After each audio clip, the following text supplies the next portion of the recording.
Johnson, and this is Focus on Liberia. Hit it! From Cape Mount to Cape Palmer, mountain back to Atlantic Ocean, Obomi Hills to Pocondre, to educate, elevate, and promote.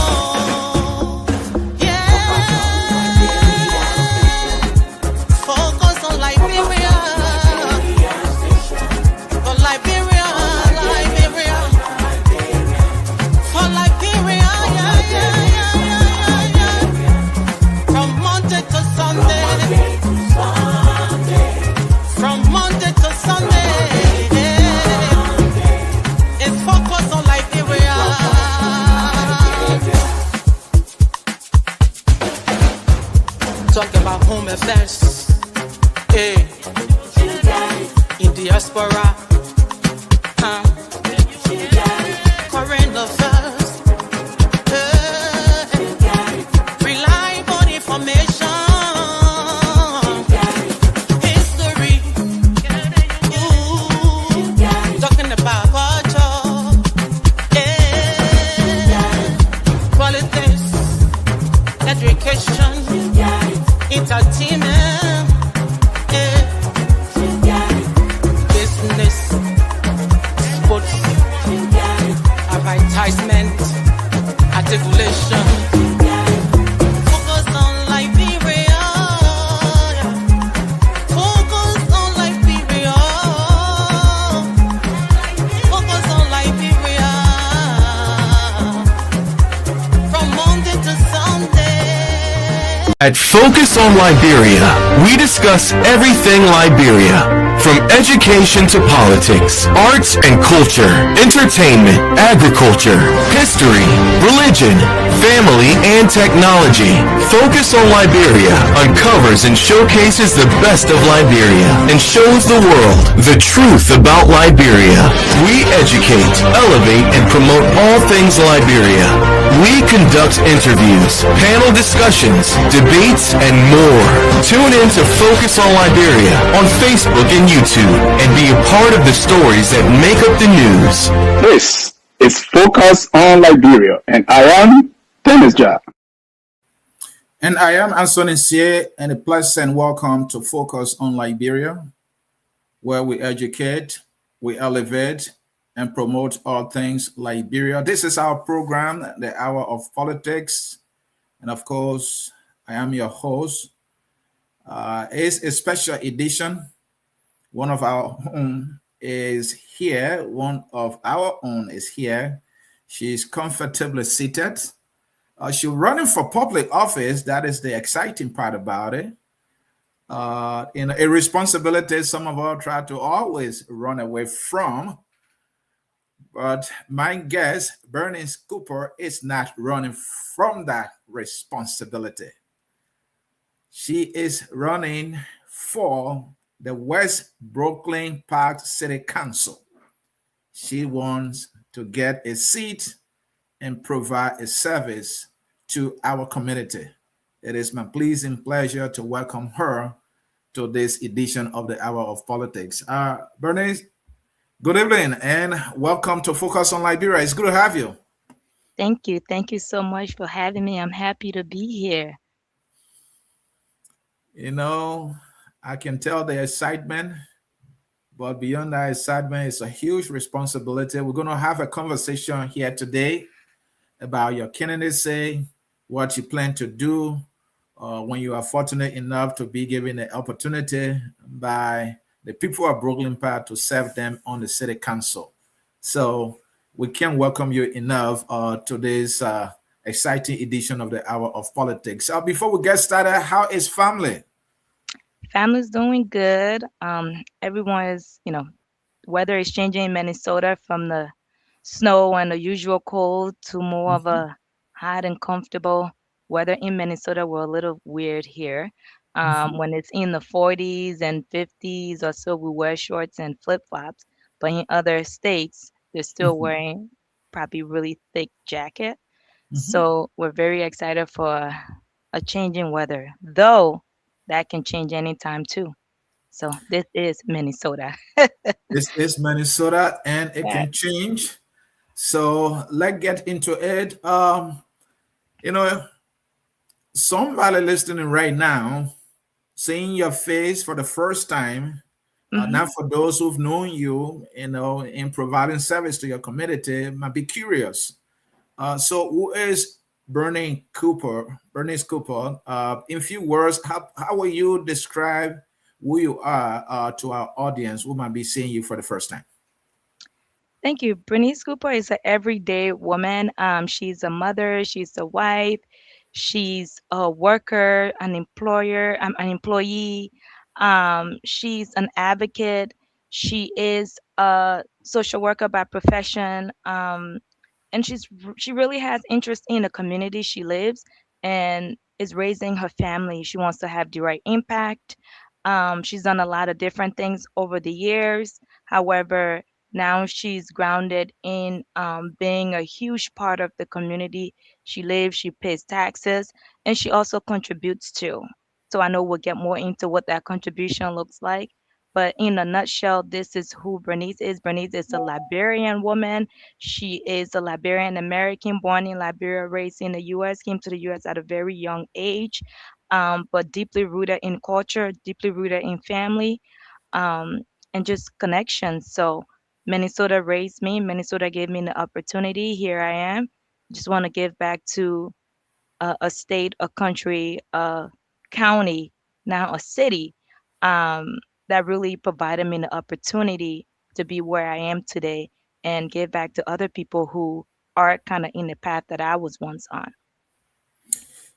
So, the city of Brooklyn Park, and one may be curious, how long has Bernie been in this city, contributing as a resident, as a citizen of this community?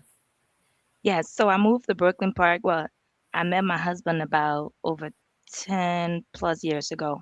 Mhm, And I grew up in a different part of Minnesota, St. Paul. mhm, And I moved to Brooklyn Park about almost 8 years ago now. I'm gonna have to say initially I wasn't sure, but that's the best decision I've ever made. To move mhm, to Brooklyn Park to raise my children here. Brooklyn Park is very, very diverse, you know. So I always joke that you can live in Brooklyn Park as a woman and you don't even want to cook. You don't have to. The cook will shop plenty, yeah. So mhm. so we have that's I've been here for about 8 years and I plan to you know, continue making Brooklyn Park a home. I love it here. I'm deeply rooted in different things here.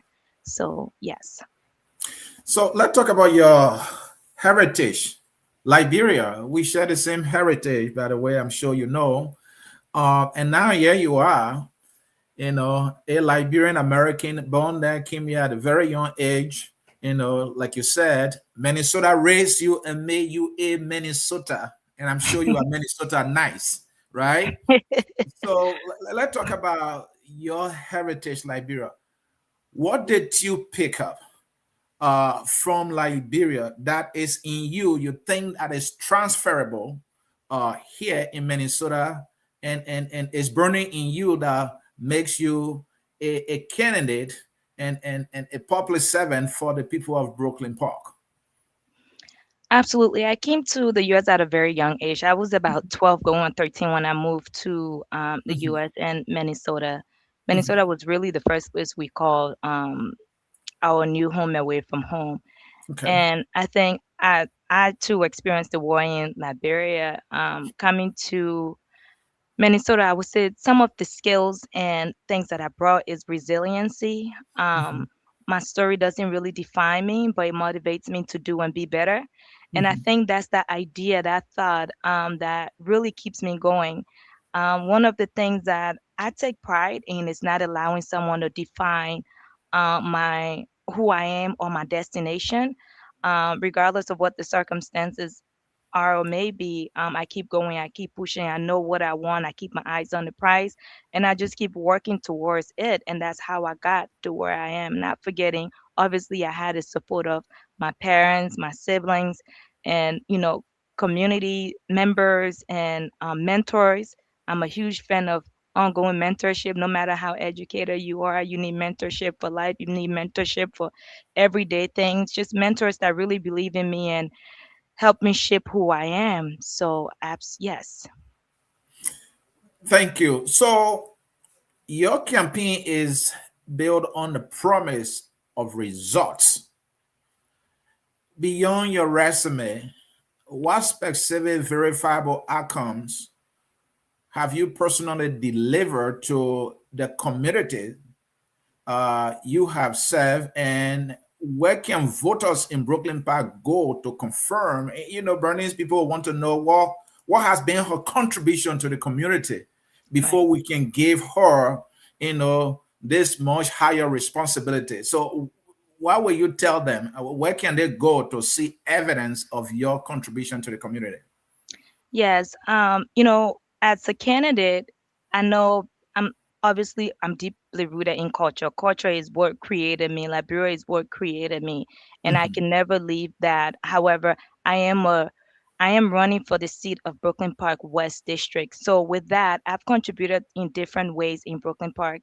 I'm currently part of the police multicultural team in Brooklyn Park advisory board, which work along with the police chief to kind of advise and give feedback on different things that are going on in Brooklyn Park. I spent a little bit of time on the Human Rights Commission, just kind of also being a part of discussions that really impact human living in Brooklyn Park. I'm a secretary of the Organization of Liberian Women in Minnesota. That's a huge, one of the biggest women organization in Minnesota. And I'm so proud to be a part of that and to have a dynamic leader that I look up to and who's really been serving the community with grace and passion, and her motivation just kind of it pushes me even more to see how motivated she is to see Liberian women, you know, stay together, grow together, empowered together and progress together. So I'm part of that organization. I'm also part of the Basa Women group. Um, we're just kind of working together on hopefully creating a legacy back home for the Basa community. That could be anything. Right now we're still developing what that's going to look like. um, Yes, and what else? I've had so many different things. Most recently, I've been involved in the DFL. Just Saturday, I was actually elected by delegates, my peers in Brooklyn Park, Brooklyn Center, and Osseo as the vice chair for SD 38. Um, DFL is the local DFL party that kind of manages this area in terms of election convention, caucus, and all these different things, providing grassroots work to people, educating our community on, you know, Brooklyn Park on the importance of voting. This marginalized community who haven't really been given the same shake of the opportunity to participate in this process. So just being a part of that is huge because the goal here is to really create a feel where everyone can feel like they can be a part of this process. Brooklyn Park housed the highest amount of Liberians outside of Liberia, and our participation in voting, even though we are the highest amount of Liberians outside of Liberia in Brooklyn Park, our participation in civic engagement is not very high. So hopefully we can be, DFL can be inclusive because I took on this role to really provide that education for everyone. Saturday, you could tell that there was some disconnection in terms of understanding of some of the DFL lingos and things like that. So this would be an opportunity to provide just culturally specific trainings, grassroots trainings that really caters to the different populations we have in Brooklyn Park and the people we have in Brooklyn Park. And Bernie, that is key. And I would like that you mentioned that part of it, that Liberians in Minnesota, especially Brooklyn Park, is huge. But in terms of participation into local government, voting, and all of these things, many of us tend not to get involved. Now you are involved at this level and trying to be on the city council. how do you intend to make Liberians to get involved as much as they should? You know, I keep going back to, you know, I'm running for the city of Brooklyn Park, and I just want to make that clear because a lot of people are coming after me. Why are you even on a show that says focus on Liberia? I say my audience, the people that live in Brooklyn Park are very diverse and they're different. They Mhm. listen to different things. We all don't listen to CCX, which is the local news channel here in Right, Brooklyn Park. We also all are not on Brooklyn highlights, which is also a city page in right. Brooklyn Park. Many of us don't know how to use Facebook. Some of us listen to different outlets. So my hope here, being even on your show, is to really give that diverse community a chance to see me on different platforms and Right. just kind of tell my story and continue to motivate um, the young people to be a part of this process. My campaign, honestly, is I really want it to be rooted in youth. I want it to be youthful. I want to be the face of encouraging the younger people. I know I'm not the youngest, spring chicken around, but I think I'm at a really good transition point between the youth and the older population to bring and bridge that gap. So that's really what I'm trying to do here. My door knockers would be as young as 8-year olds. So I'm planning on bringing them on. We've already done a lot of work with younger people on other campaigns. I've supported other campaigns in Minnesota. So I'm really planning on bridging that gap, educating, being a part of the organization of Liberian Women and being in different spaces. Um, as a social worker, I always speak about culturally specific things because what might be, I grew up here, what I might understand from just growing up here, our older population might not understand it. The language are changing. I'm hearing young kids saying clock that. They don't know what clocking it means. So just kind of making sure that there's a playing field of understanding or education that will really cater to, these different groups. It's great. There's tribal groups, there's groups of different ages, there's geriatric population, there's the youth, there's the middle age, there's all of these people who have to be able to relate or get to all these people. So I'm being very, very intentional about connecting with all of these people as much as I can. And we have our Caucasian population as well. And some of our Caucasian population, the older people don't do well with technology also. So the door knocking, connecting with them at the door, speaking about who I am. We have our Spanish population here. We have Somali population. So we can't forget about all of those people because they are part of the community, are who makes up Brooklyn Park. And they need to be included in this process and not forgotten. And I don't disagree with you. It's a diverse community, so inclusion, diversity, and all that should be in our minds. And you are doing exactly that. So you have worked across child protection, medical social work, disability services, PACS programming, and police embedded response. Which of those roles most directly shape how you think about elected office? And what did it teach you that a career politician could not learn to exercise in local governance for which you are running? That's a great question because, one of the most beautiful things that I have in my favor is the fact that I've done service. And oftentimes, when you are in service, you see the barriers. And I always tell people who say, oh, she's new to this space. No, I'm not new to this space. Yes, I'm probably new to being the candidate in this space, but policies that were created triggers down to we, the social workers, to execute them. Being in the field of child protection, the stats are there. You know, people of color um, are twice as much in the system compared to their counterparts. That's a stat that's there. I didn't make that up. Then you look at the health disparities. Then you look at how Black women are treated in healthcare in the patient role. Then we're looking at services that are available to people in the community, the different waiver services. What are those barriers what's preventing um, people from getting those services. So when you work, then you look at pol- law enforcement. I came down to this role in law enforcement after the death of George Floyd. And George Floyd was a huge, huge, huge, it was a time in the life of Minnesotans. And when that happened, I was in child protection. I took a pay cut to come down to be a police embedded social worker, to be a part of the movement, to be a part of that change. All of those were intentional.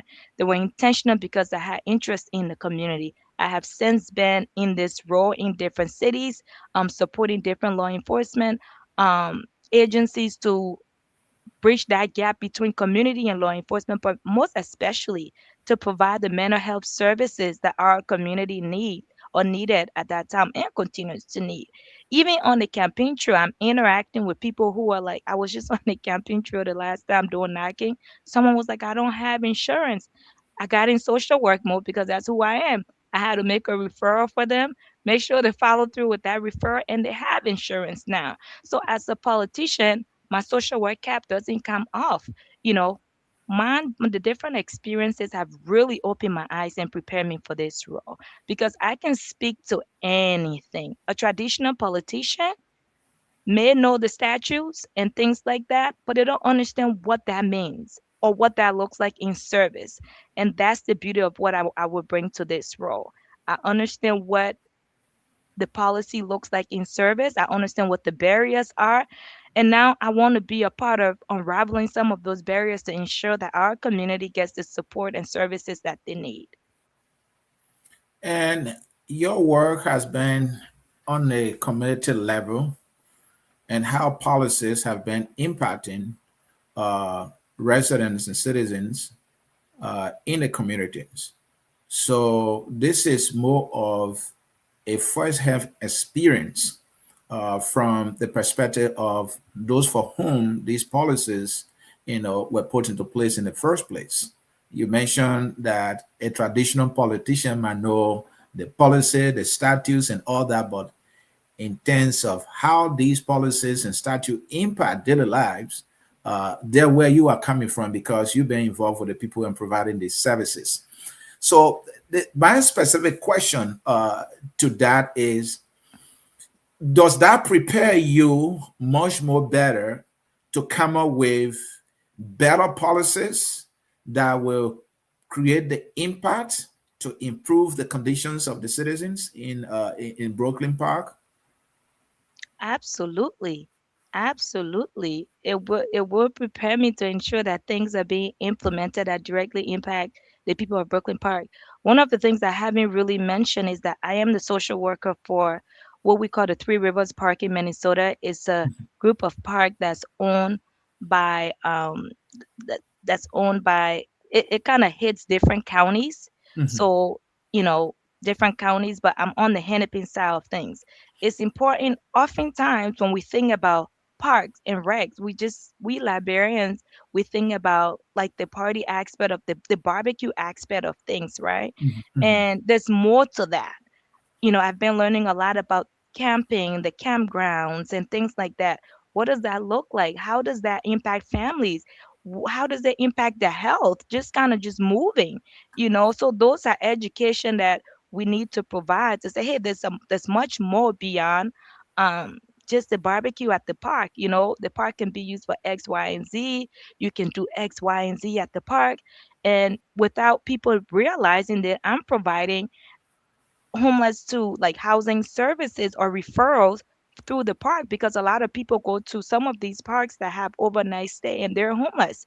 So my role there is to ensure that when I'm contacting referrals I made is to ensure that they have the necessary resources to for if that be shelter, that be long-term housing case management, that whatever that situation might be at that time for that individual, we're connecting them with resources for whatever their needs are.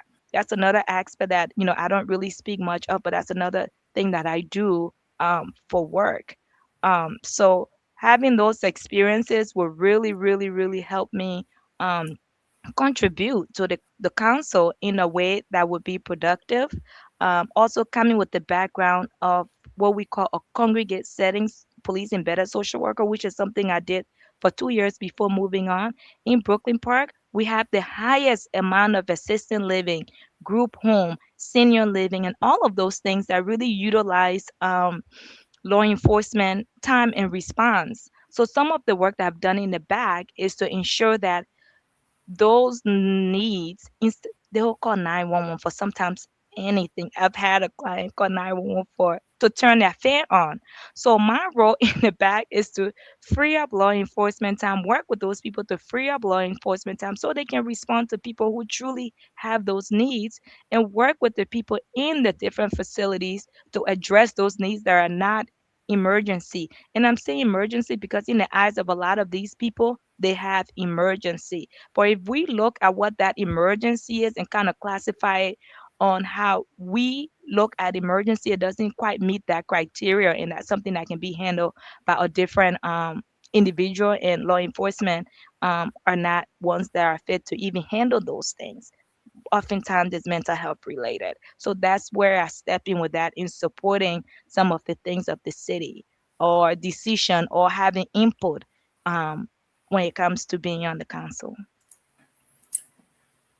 You say every resident should feel seen, heard, and valued. This is one of your messages as you embark on this journey. Which group in Brooklyn Park is more invisible to local government right now? And what will you do in your first term that has not been done for them before? You know, invisible, it's, I don't know if it sounds so extreme to say. There's different there's different needs, there's different needs, and within the community from different groups. I know right now in Brooklyn Park and around the US, we're um kind of going through the surge here in Brooklyn Park from immigration presence, ICE presence, to be specific. And I think the need right now for those people, for some of them, is to be able to get food, make sure their rent are paid. Some of them are not even leaving their homes and things like that. Someone asked me a couple days ago about, I was talking to someone about emergency, right? Mhm. COVID came, and COVID really um, reminded me of the importance of being proactive, of planning for emergencies. And not too long after COVID, we got into this surge. I think one of the things that I will prioritize is, ensuring that we have planning for emergencies if it's not already being done. To make sure that we have the, be it funding for small businesses, be it funding for nonprofits to connect with families, whatever that is, will make sure that we're being proactive with those things. Now, I'm not saying the city is not, because they're doing a lot of good work. The council is not, they're doing a lot of good work. But just from my observation of COVID, so now it was George Floyd, then COVID, then now in the search, it wouldn't hurt to kind of organize a little more on rainy days planning, on emergency funds, and some of those things. Because right now, the immigrant community, many of them are struggling. But I also don't want to forget, the other communities that stood up. It was white people, and I'm just going to name it, just because it needs to be named. Some of the white people stood up. Our white allies, our white neighbors stood up to support the immigrant community, and we can't that cannot go unnoticed. And we're so grateful to live in a place where neighbors are willing to do those things and support communities that they're not from but have gained friendship, and just kind of being like humanly. It's just the basic way of all things, humanity. Thank you. So you carry endorsements from the mayor of Brooklyn Park, and sitting city council officials, right? So, how do you convince voters that those relationships will not compromise your independence once you face a vote that puts you directly in odds with the people who back your campaign? That's a great question. I think as social workers, we stay in odds. That's the thing. Because we always we come into crisis, right? Oftentimes we come into crisis with people that wouldn't agree with us. I'm used to being meetings with people that doesn't agree with me. I spend a lot of time in the court system. So I'm used to just kind of being in these areas. But one thing I'm not gonna ever lose track of is my ability to assess and make a decision that's in the best interest of the people. The people are the one that's going to be making that decision on who to represent them, and those people, I can't lose sight of those people. My relationship with those with the mayor of Brooklyn Park or the councilman that saw, that it factoring me to want to bring me on that team, they're all great. And I think they did that because they're looking for someone that can really add value and contribute to the productivity of Brooklyn Park. And I don't think it's more of a personal relationship. It's really what the council would like to see happen and what is missing. What skill set will the council want to complement what they're already doing? So when I think about that question, that's how I process it. More of what compliment does Bernice bring to that table? What value does Bernice add to that table versus her personal relationship with these people? Because if I'm not adding no value to that council, and I'm pretty sure they won't be supporting me in the way they are. But I will say I'm very thankful for the endorsement. I'm really excited to join a team of people that's doing pretty good. The people of Brooklyn Park did a survey, and they're 80% or so of them are happy with, in general with the council. Obviously, there's few changes here and there that needs to happen, and that's why I'm running. Um, but I intend to really not lose sight of the people, and in my everyday life, that's how I just kind of walk through life, not losing sight of the people I serve as a social worker, going above and beyond and advocating for their needs, and ensuring that in my power and my capacity, what I can do to ensure that they're living their best life, and functioning at the highest potential. I try to do that.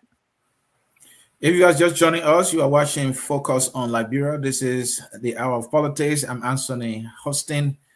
My guest is Bernice Cooper, and she is a candidate for West Brooklyn Park City Council.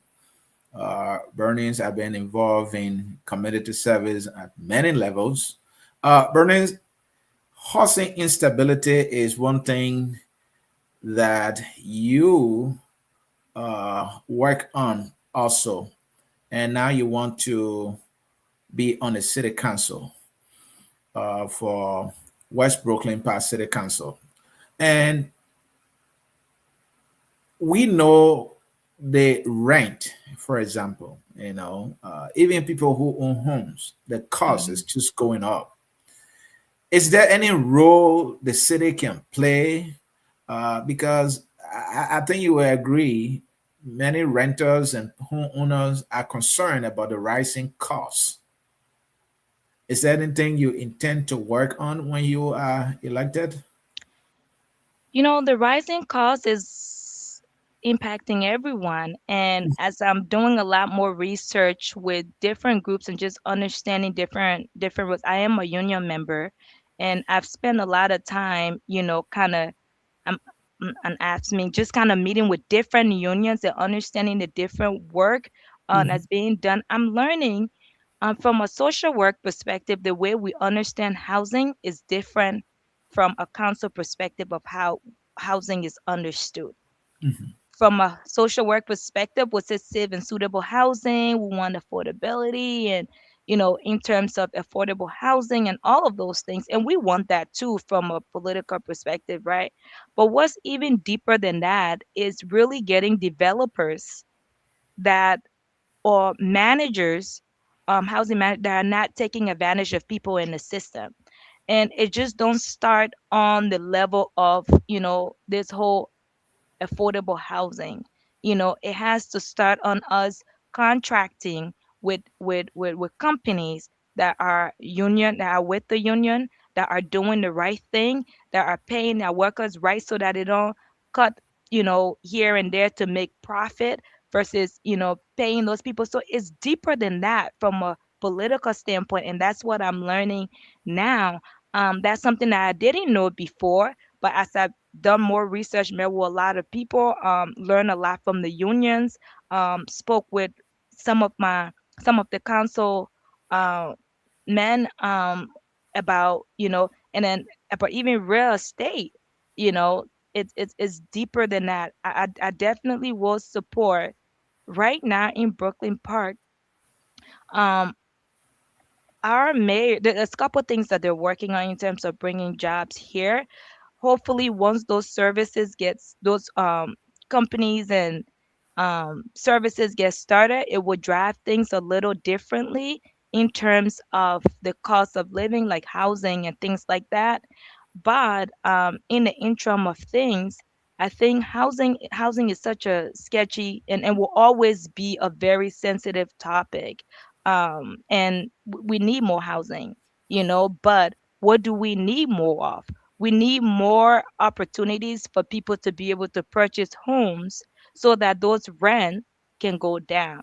So we need to create programming for that. We need to create funding for those things. And that's not, from a city council level, that's not, let me carefully say this, because I mean we make decisions about, builders, developers and things like that that comes into the city. But in terms of, I kind of lost my train of thought there. Oh, funding for more opportunity for families to be first time home buyers. That's what I meant to Right. say. To be able to purchase homes, which will leave those apartment. It will leave, you know, apartment owners, managers into. I mean, those rents will kind of go down when more people are moved towards purchasing homes and things like that. But we need resources and support and finances to support those for first time home buyers as well. Thank you. So let's talk about people running for offices will make some promises. And many candidates running on this idea of, oh, I will be able to listen to the residents, and that I will be engaged. And then we see that they will then govern beyond closed doors. But during the campaign, they will be in front of the doors. They will be in front of the people and say, "Hey, we here to listen. We here to engage." So, what specific accountability structure, not just a promise, will you put in place to ensure residents can hold you to your word after this election?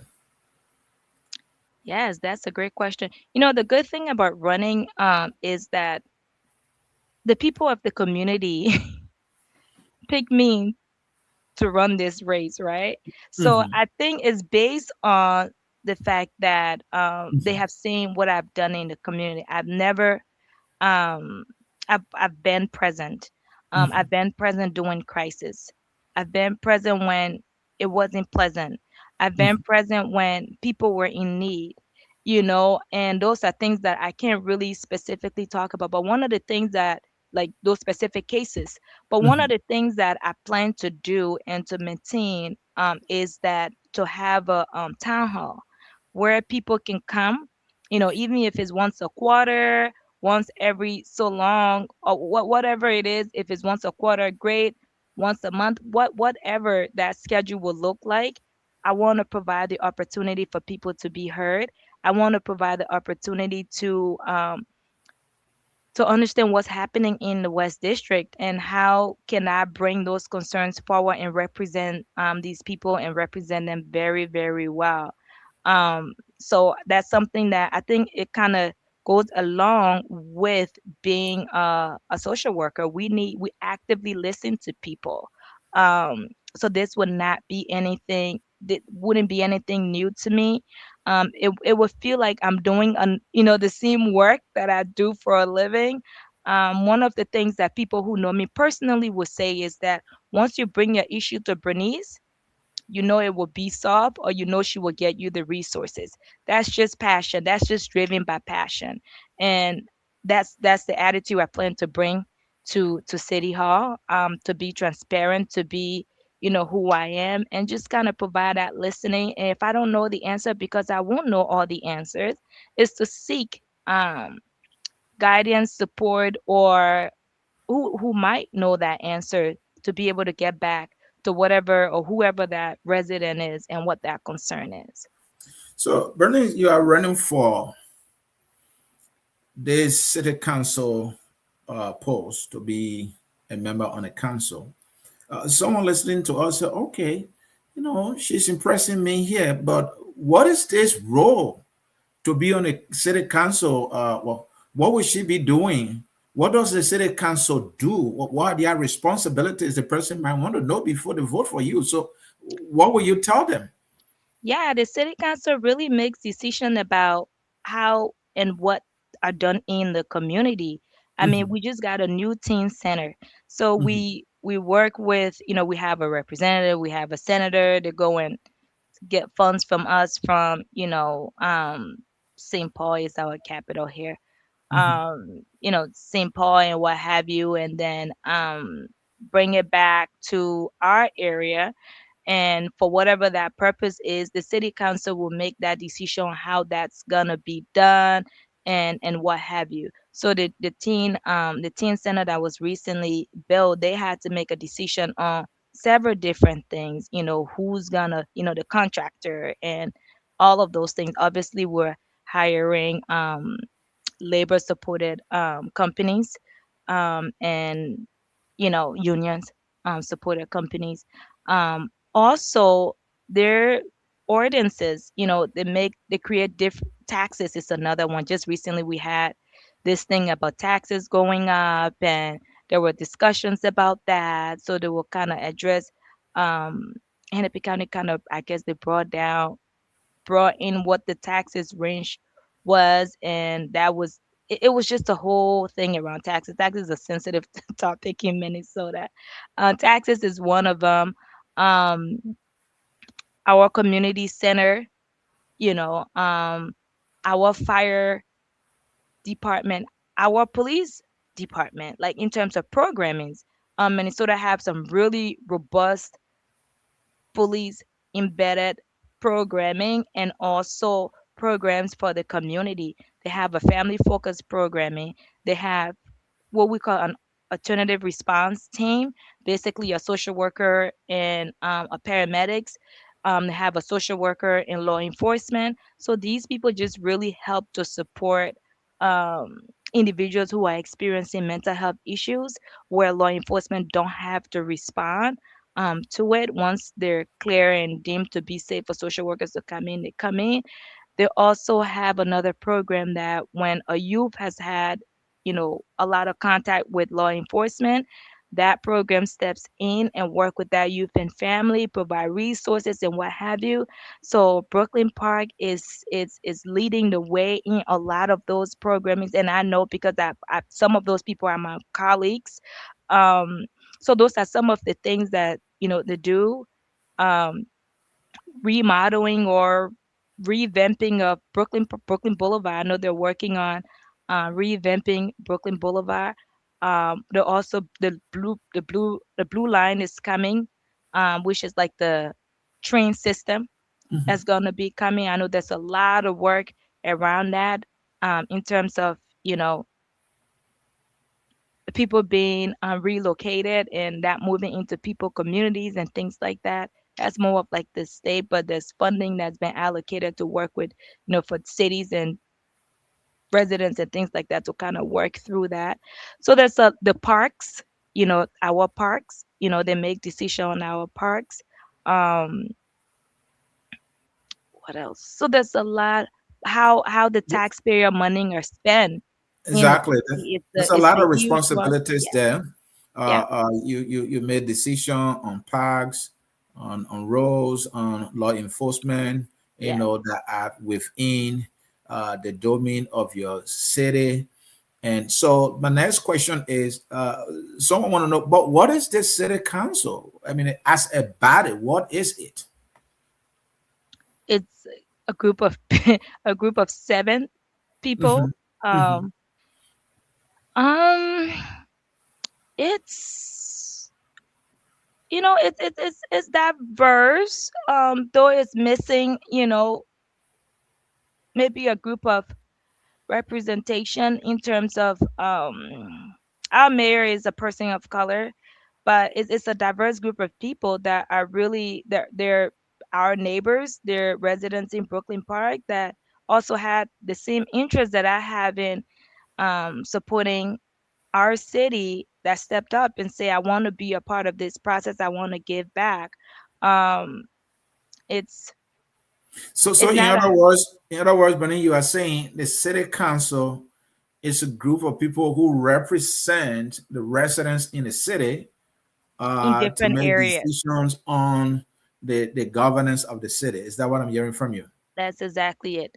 We got to explain it in ways so that people understand. We got to be culturally specific, right? So, Yeah. Okay. All right. So, and another thing I want to ask you, Bernice, is we see people campaigning and there are flyers and many things being said on the flyer. My specific question is, so I'll say, yeah, just forget the flyer. mhm. And what is one hard truth about Brooklyn Park that your opponents are afraid to say out loud? And what makes you the candidate prepared to say that not only on flyer but in action? Ooh, that's an interesting question. One hard truth that my opponent is afraid to say out loud. Yeah. I wouldn't maybe know that just because I won't be able to read his mind. Um, but people really try to come for Brooklyn Park in different ways, Mhm, and like many other cities, I know Minneapolis get their fair share of people coming for them as well. mhm. Um, and that's just the reality of being, you know, um, a city that's diverse. Sometimes comments that Well, are Bernice, made when let me put it this way. Since you're not into the mind reading thing, which is a difficult thing that anyone want to engage in, right? right. So, what is that hard truth that you are prepared to say it out loud that will catch the attention of the people in the city that you want to represent on a council? It's something that that is hurting them, for example, that you want to say, hey, this thing is serious and we have to deal with it, and that's one of the reasons I'm running. uh, what would that be? Anyone? I think really, and I don't want to say Brooklyn Park don't, but I think maybe appreciating what the immigrant communities bring to Brooklyn Park, Hmm. and not seeing that as a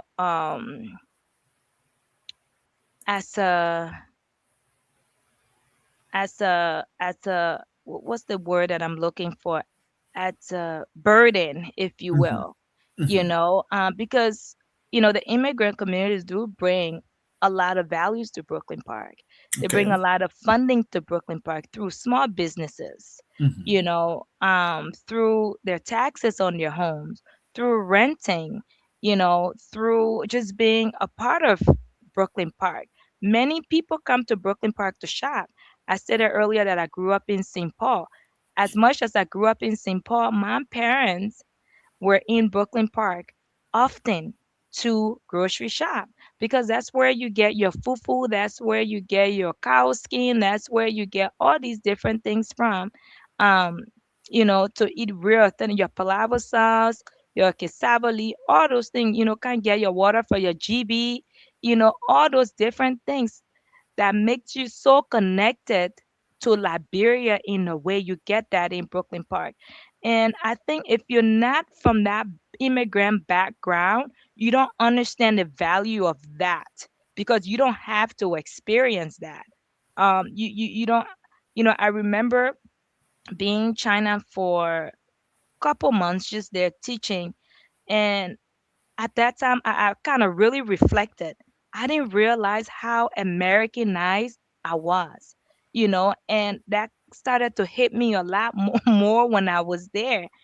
And now I'm back here. It's like, it's just that you're kind of divided between so many different things, but Brooklyn Park is the home away from home. That will make you. I just told you about our little Kobo shop. Then we got here. You don't feel like cooking. You can eat water, green top of ghee. You can eat cassava leaf. You can eat any authentic Liberian soup without cooking. And I know y'all will laugh at me later, but I don't have time to always cook.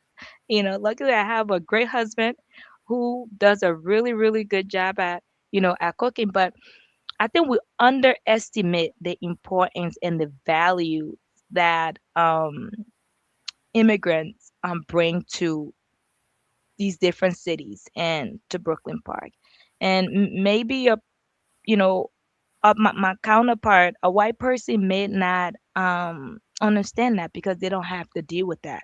But I will tell you one thing: the good thing about Brooklyn Park, no matter where you're from, you white, black, blue, green, purple, other they know what cassava leaf is. They know where potato green is. They know very well what's at Waterside Market. Okay, they know all the different African stores to get the food and the snacks from. They definitely love their plantains. So I hear African Americans sometimes go into different cities like, I want jollof rice, and you give them the wrong type of jollof rice, it's a fight. I saw a video of someone being upset. So I think we just need to show more gratitude to some of that culture, that diversity, and how we support this city versus making it look like there's a lot of burden that's brought on the city, because we love this city. We love Brooklyn Park, and I'm here to stay. She is here to stay, and she loved the Brooklyn Park City. That's the words of Bernice Cooper there, running to be a member on the City Council of Brooklyn Park, specifically West Brooklyn Park City Council. Bernice, we've had a great conversation so far, but I must ask this. So, what is the first ordinance, budget fight, or policy change you will push in your first 100 days? Wow. That's an interesting question. The landscape of Minnesota is constantly changing. You Okay. know, um, I would hate to promise something, and now in my 100 days, I'm in a whole different, crisis and with a whole different need. But I will say, the trajectory of things now, um, and what's important to residents that I've spoken to have been right now is the whole ICE situation. People are concerned about taxes and all these different things.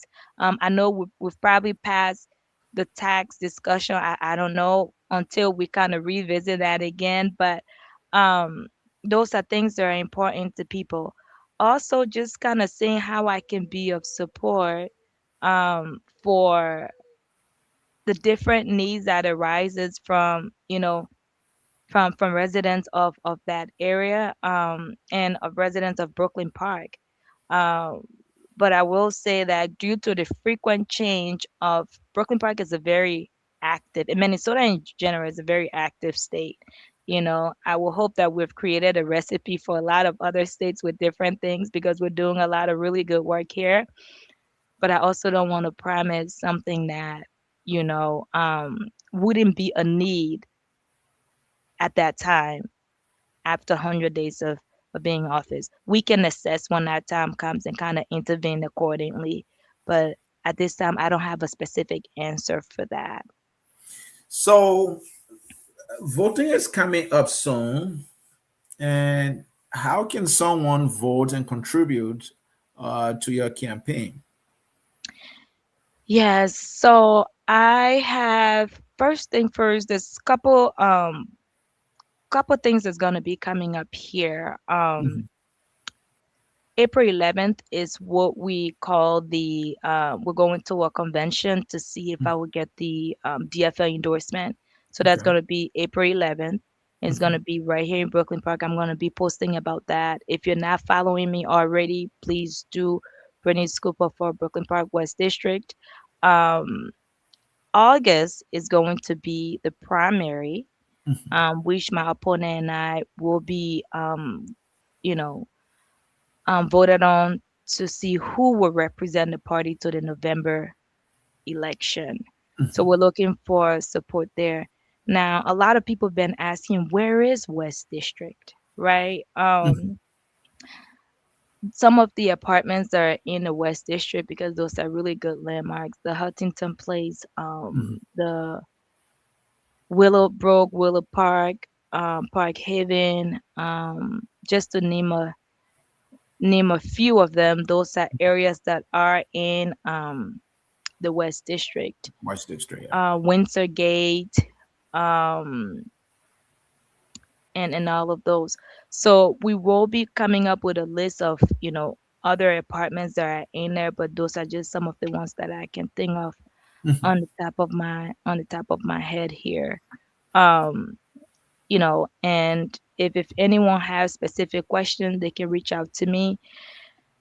For those interested in donating, I do have an Act Blue. I don't know if there's a way to put that up, but I do have an Act Blue, Hmm. and I have Cash App, I have Zelle, um, and they can definitely reach out to donate that way. I Hmm. can provide you that information. Hmm. But I'm always having my Act Blue on my social media. The Hmm. Act Blue is just a way of an electronic way of donating. But if Cash App is easy for anyone, it's my phone number. Um, and I don't Right. know, I don't want to share it before. Um, No, you can just mention where they can go and find it. they can, I think what would be really easy. I also have a website. They can Okay. also visit my website. There is bernicecooper.org. Hmm. Um, and it will be able to find all of those donation links and what have you on there. Yeah. So this is the link for those who want to contribute to Bernie's cause or campaign. You go to www.bernicecooper.org and you will see where you can make a contribution. And she has a website. And Bernie, I believe the website is also bernicecooper.org. Yeah, it's bernicecooper.org. Yeah, bernicecooper.org. So it's one dot easier org. way Dot you org. can, Org. yeah, .org. Okay. Okay. And then you can get to her and then you will see her contact information. And if you intend to do anything, it will be one easier way to get to her. Bernice, any other way, someone can get to you that you will not mind sharing? Yeah. So we have an email campaign at bernicecooper.org. They can email Mhm. me. That's Mhm. my campaign email address. Or if they want to email me personally, I have my um, and I can put that in here too. Yeah. My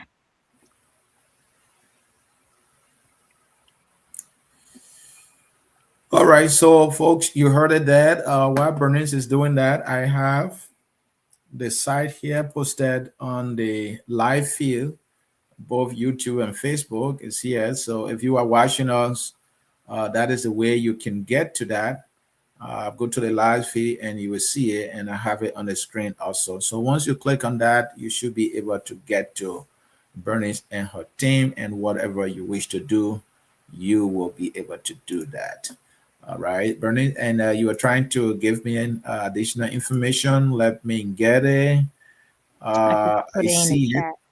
Yeah, I see it. Let me get it here quickly. And so, folks, we are about concluding here.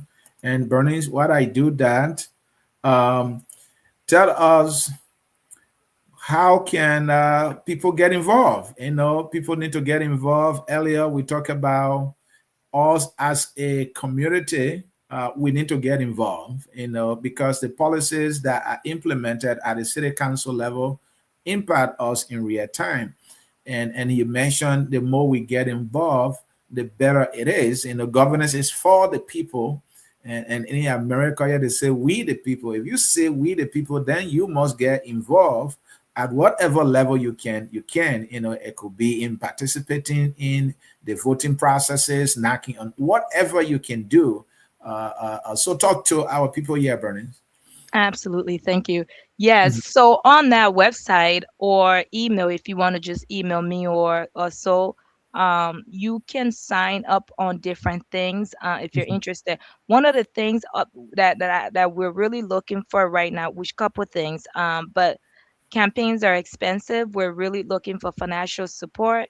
So please, please, please donate to our campaign. We appreciate that. That's how we get these literatures. That's how we get. I do have a pay campaign staff that I give a little bit of some to, and we need consistency so that we're able to get our volunteers together. Also, we need door knockers. We need people to please come and knock doors, call your friends. We need that vote. We need people to come out and vote. Um, there are other Liberians running in Minnesota, so hopefully that's an opportunity to really activate the community so that we can get them out. I'm just very, very hopeful that this year, with as many Liberians running, we can get our community out to vote. We have a history, and the statistic is there of having very, very low outcome when it comes to voting. So I want to be a part of changing that narrative. And if there's anything I can do to help change that narrative, that's part of why I step up too, to make sure that those who are, you know, not always fortunate to be a part of some of these things can see someone that look like them, also, and empower them to want to step up and be a part of things.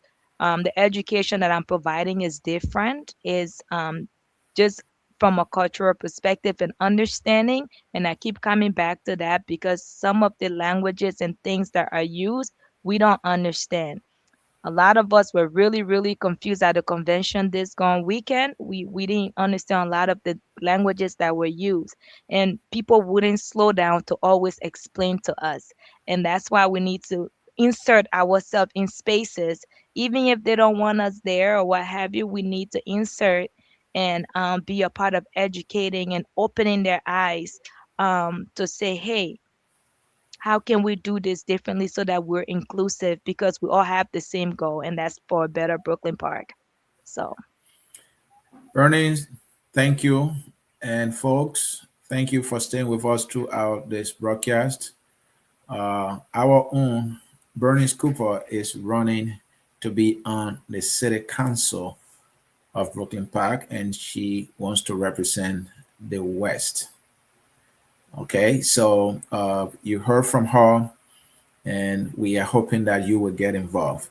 Bernice, it's been a great, great time with you here. One final thought before we take leave of you.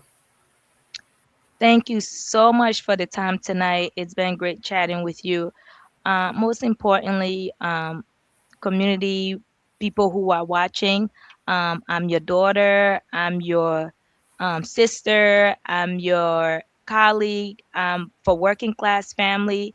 And I also want to I'm advocate, whatever you want to label that as. I'm here to represent women. I'm here to represent all people, and I'm here to bring a perspective that's rooted in service. So I'm asking for your support. I'm asking for your vote. I'm asking for volunteer your hours. I'm asking for your finances to ensure that this campaign continues to move forward. We're doing great things, and we want to keep connected, be connected, and continue to activate our people for the election and keep that fire going so that they can continue to come back and be prepared to vote and bring people to vote. You know, in August. So Thank thank you you. very much. Thank you, Bernice. And this is how we'll come to the end of the broadcast. Thank you for watching, and At bye-bye. Focus on Liberia, we discuss everything Liberia, from education to politics, arts, and